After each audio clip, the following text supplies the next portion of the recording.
शरारा शरारा शरारा शरारा, मैं हूँ एक शरारा शरारा शरारा। उफ, ये माँ जी भी ना इस उम्र में ऐसे कपड़े पहनकर लटके झटके मारकर कैसे बेशर्मों वाला डांस कर रही हैं।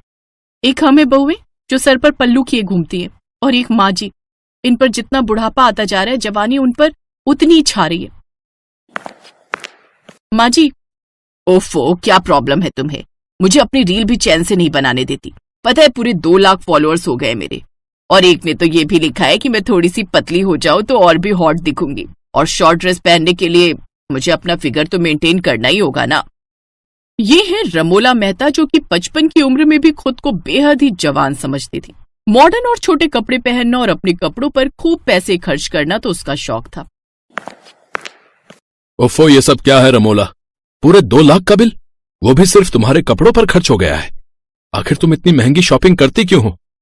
चुप करो, खुद तो तुम ये धोती कुर्ता पहनकर बुढ़े बने फिरते हो, लेकिन मुझे कोई शौक नहीं है बुढ़ा दिखने का। मुझे अभी भी जवान दिखना है, समझे?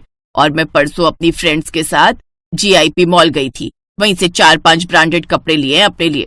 अरे अब खर्च नहीं करूंगी तो कब करूंगी? उफ, जो करना है करो।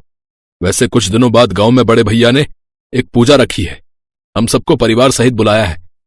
मैंने उन्हें कह दिया कि हम सब आएंगे, दोनों बहुओं को भी ले चलेंगे, इसी बहाने गांव में घूम आएंगी। सच पापा जी, मेरा तो बड़ा मन है गांव जाने का, खुले वातावरण में सांस लेने का। हाँ दीदी, कितने महीने हो गए हमें गए हुए। ठीक है बहुओं, तुम दोनों ये कुछ पैसे रखो और गांव जाने के लिए कुछ नए कपड़े बनवा लेना, और कुछ पैसे तुम रखो रमोला। भगवान के लिए गांव में ऐसे बेशर्मों वाले कपड़े मत पहनना, ढंग की साड़ी ले लेना। उस वक्त तो रमोला हाँ में सिर हिला देती है, लेकिन जैसे ही वो मॉल जाती है तो उसकी नजर महंगी वेस्टर्न ड्रेस पर जाती है और वो खुद के लिए वही खरीद लेती है। ये शॉर्ट शिमर वाली ड्रेस पहनकर तो मैं कहर ढाऊंगी, सबकी नजरें वहां मुझ पर ही होंगी। दोनों बहुएं जहां खुद के लिए 4-5 हजार तक की साड़ियां खरीदती हैं, तो वहीं उनकी सास अपने लिए 20,000 की वेस्टर्न ड्रेसेस खरीदती है।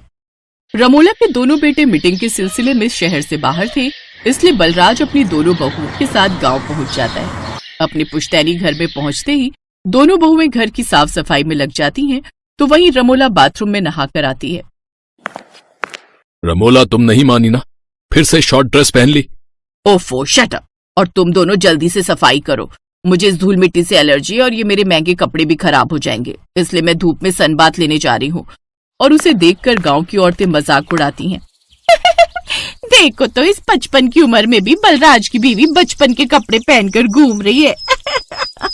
तभी उसकी जेठानी कमला भी वहां आती है। बड़ी जवानी फूट रही है रमोला तुझ में, सच में बिल्कुल भी शर्म नहीं आती इसको। बहुएं अभी भी घूंघट में घूम रही है और सास है की टांगे दिखाती डोल रही है। अरे लोग क्या कहेंगे, कुछ तो इज्जत रख हमारे खानदान की। ओफो जेठानी जी, अब आप शुरू मत हो जाना। वैसे भी मैंने कभी अपने पति की नहीं सुनी, तो आप लोगों की क्यों सुनो? तभी बलराज भी वहां आ जाता है। यही तो मैं भी इसे कब से समझाने की कोशिश कर रहा हूँ। हाँ, नहीं सुननी मुझे किसी की बात, कर लो जो करना है। अब तो मैं फंक्शन में भी शॉर्ट ड्रेस ही पहनूंगी। ये कहकर सास वहां से चली जाती। ऐसे ही कुछ दिन बीत जाते हैं। एक रोज फंक्शन से एक दिन पहले सास अपनी बहुओं के साथ बाजार जाती है कि तभी रास्ते में एक गाड़ी उसके ऊपर कीचड़ उछाल देती है। अब दोनों बहुएं तो घूंघट और पूरे कपड़े पहनने की वजह से बच जाती हैं, लेकिन उनकी सास के पूरे चेहरे पर और शरीर पर कीचड़ लग जाता है। ओ गॉड यू इडियट, मेरी 25,000 की ड्रेस खराब कर दी, बदतमीज। उसकी ये बात गांव का एक लड़का सुन लेता है। क्या कहा काकी? शहर में ही 2 रुमाल जैसे कपड़े 25,000 के मिलते हैं? बाप रे बाप, अरे इतने में तो हमरे पूरे गांव के कपड़े सिल जाएं। सच ही कहते हैं लोग, शहर में बड़ी महंगाई है। ए काकी होगी तेरी अम्मा, और तुम गवारों को क्या पता ब्रांड के बारे में? ब्रांड का तो पता नहीं काकी, लेकिन गांव के इस कीचड़ वाले मेकअप में तुम कमाल की जच रही हो। चल निकल यहाँ से, नहीं तो मारूंगी एक रैप्टा। वो सब घर लौट आती हैं। अगले दिन फंक्शन था। रमोला की दोनों बहुएं साड़ी में खूब जंच रही थी। रमोला अपनी महंगी वाली ड्रेस पहनकर आंखों में चश्मा लगाकर वहां आती है। फिर जैसे तैसे पूजा शुरू होती है। पंडित सबको जमीन पर बैठने के लिए बोलते हैं, लेकिन शॉर्ट ड्रेस की वजह से रमोला खड़ी रहती है। ये देख सभी गांव वाले हंसने लगते हैं। रमोला को उस दिन खूब शर्मिंदगी महसूस होती है। उसकी आंखों से आंसू बहने लगते हैं। ये देख उसकी दोनों बहुएं उसे अपने साथ ले जाती हैं और अपनी साड़ी पहनाकर बाहर लाती हैं। उसे साड़ी पहने कई साल हो गए थे। बलराज ने भी उसे देखा तो देखता ही रह गया। मुझे नहीं पता था मेरी बीवी इतनी खूबसूरत है। क्या आप भी बिल्कुल ठीक कह रहे हैं देवर जी। पंडित जी, अब आप पूजा शुरू कीजिए। अब सब मिलकर साथ में पूजा करते हैं, जिसके बाद सभी गांव वालों को भंडारा खिलाया जाता है। गांव के लोगों की गरीबी देख रमोला को पैसे की अहमियत समझ आती है। उस दिन के बाद वो महंगे और छोटे कपड़े पहनना छोड़ देती है। साथ ही अब वो अपनी उम्र के हिसाब से तहजीब के कपड़े ही पहनती।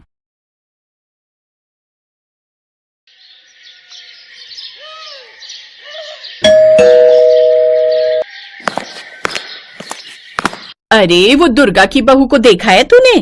जीन्स टॉप पहनकर सारे मोहल्ले में घूमती फिरती है। शर्म नाम की तो चीज ही नहीं है उसमें। ठीक कह रही हो सावित्री बहन, लेकिन अब आजकल के बच्चे मानते भी कहाँ हैं। उन्हें तो बस ये मॉडर्न कपड़े ही अच्छे लगते हैं, फिर चाहे वो किसी की बेटी हो या किसी की बहू। अरे उसने तो शादी के अगले दिन से ही पल्लू भी हटा दिया था, लेकिन मजाल है जो दुर्गा उसे कुछ कह पाती। तभी सावित्री की बड़ी बहू चाय लेकर आती है, लेकिन उसका पल्लू सर से नीचे गिर रहा था। ये देखकर सावित्री गुस्से में बोली, थोड़ा और सर का पल्लू नीचे कर ले ताकि गिर ही जाए। अरे झूठ मूठ का दिखावा करने की क्या जरूरत है? नहीं मम्मी जी, वो साड़ी में मेरा पैर उलझने वाला था, इसलिए दोनों हाथों से ट्रे पकड़ ली। एक हाथ से ट्रे पकड़ने में भी इनको आफत आती है। और एक हम थे जो कुएं से 2-2 बाल्टी उठाकर लाते हैं, लेकिन मजाल है पल्लू सर से नीचे गिर जाए। अरे ये तो इन बहुओं के बहाने होते हैं। शादी को 1 साल हुआ नहीं कि इनके पल्लू गिरने लगते हैं, फिर 1.5 साल हुआ नहीं कि साड़ी नहीं संभलती, फिर 2 साल में टाइट फिटिंग वाले सूट, और उसके बाद तो जीन्स स्कर्ट, और फिर तो पूछो ही मत। राम राम राम राम राम। इतनी सी बात के लिए उन सब ने बेचारी रेखा को खूब सुनाया। कुछ देर बाद सरला वहां से चली जाती है। करवा दी ना मेरी बेइज्जती, एक पल्लू तक नहीं संभाल सकती। चल अब शकल क्या देख रही है, ये बर्तन उठाकर लेकर जा। ये है सावित्री देवी, जिसे मॉडर्न कपड़ों वाली लड़कियां बिल्कुल भी पसंद नहीं थी। सावित्री के 2 बेटे थे। बड़े बेटे की शादी हो चुकी थी। बड़ी बहू रेखा बिल्कुल अपनी सास के कहे पर चलती थी, लेकिन फिर भी सावित्री उससे कभी खुश नहीं रहती थी। वो उसके किसी न किसी काम में कमी निकाल ही देती थी। एक रोज जब रेखा अपने कमरे में दिन में आराम कर रही थी, तो सावित्री अचानक से उसके कमरे में आती है। तब रेखा करवट बदल रही होती है, जिससे उसकी कमर दिख जाती है। ये देख सावित्री जोर से चिल्लाती है, छी छी छी छी छी छी छी, बस इसी बात का डर था मुझे। सारी शर्मो हया बेच खाई है। माँ जी आप, लेकिन हुआ क्या? क्या होना है? करवट लेते वक्त तेरी कमर दिखी कैसे? आज के बाद ऐसा हुआ ना तो अच्छा नहीं होगा बहू। और इस तरह बंदिशों में रेखा ने अपनी शादी का पूरा 1 साल काट लिया। और उसकी फर्स्ट एनिवर्सरी पर उसका देवर राहुल दिल्ली से कानपुर आता है। भाभी मुझे ना आप सबको कुछ बताना था, तो मुझे लगा इससे अच्छा दिन भला क्या ही होगा। वो मेरे ऑफिस में मेरे साथ संध्या काम करती है, अच्छे परिवार से है, अच्छा कमाती भी है, और मैं उससे शादी करना चाहता हूँ। मतलब लव मैरिज? हाँ माँ, लव मैरिज। क्यों, कोई प्रॉब्लम है? नहीं नहीं, मुझे भला क्या दिक्कत होगी। तुझे पसंद है लड़की तो फिर हमें भी पसंद है। ये सावित्री का सिद्धांत भी समझ नहीं आता। जो डरता है तो उसे और डराती है, और जो सुनता ही नहीं उसकी बात झट से मान जाती है। चुप करिए जी, अब उस शहरी लड़की के पीछे अपने बेटे को तो नहीं खो सकती ना, कहीं उसके लिए सब छोड़कर ही चला गया तो। इसीलिए तो चुपचाप इस शादी के लिए हाँ कर दी। एक बार घर में आ गई तो फिर रेखा और उसमें कोई फर्क नहीं कर पाएंगे। सावित्री अपने छोटे बेटे की शादी के लिए मान जाती है। वो 1 महीने बाद दोनों की शादी करवा देते हैं। शादी के बाद दिल्ली से कानपुर कार में आते आते भारी भरकम लहंगे में संध्या काफी थक जाती है, और वो एक जगह होटल के पास गाड़ी रुकवाती है। ड्राइवर गाड़ी रोको, मुझसे अब और ये नहीं पहना जा रहा, ये भारी भरकम लहंगा। राहुल तुम यही रुको, मैं अभी चेंज करके आती हूँ। कुछ देर बाद गाड़ी आकर उसके ससुराल रुकती है। फिर पीछे से संध्या स्कर्ट और टॉप पहनकर सर पर शादी का दुपट्टा लिए निकलती है। संध्या को इस रूप में देखकर सभी हैरान रह जाते हैं। राहुल बेटा, ये सब बेटा 2 जोड़ी में लड़की मांगी थी, इसका मतलब ये नहीं कि ये सचमुच ही 2 जोड़ी में आ जाएगी। वो माँ दूर का सफर था ना, और इसने लौटते वक्त लहंगे पर ही वोमिट कर दी, इसीलिए जो इसके हाथ में लगा इसने पहन लिया। ये राहुल का बच्चा झूठ क्यों बोल रहा है? चलो संध्या, माँ के पाँव छुओ। हैं? अरे नहीं नहीं, तुम रहने दो। अगर तुम झुकी तो न जाने क्या क्या झुक जाएगा।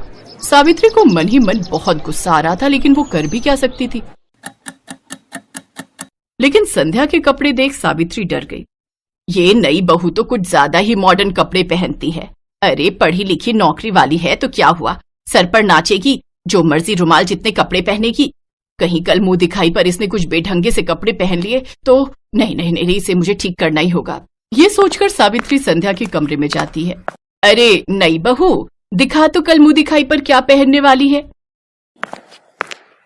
ये वाली साड़ी कैसी है माँ जी? अच्छी है लेकिन काला रंग, शादी के बाद ये सब रंग ना कुछ अच्छे नहीं लगते। और वैसे भी ये सिर्फ ब्लैक नहीं है, देखो इसके बॉर्डर पर रेड कलर भी है। जो भी हो लेकिन तू ऐसी साड़ी नहीं पहनेगी। चल अब मुझे अपनी साड़ियां दिखा, मैं बताती हूँ तुझे कौन सी पहननी है।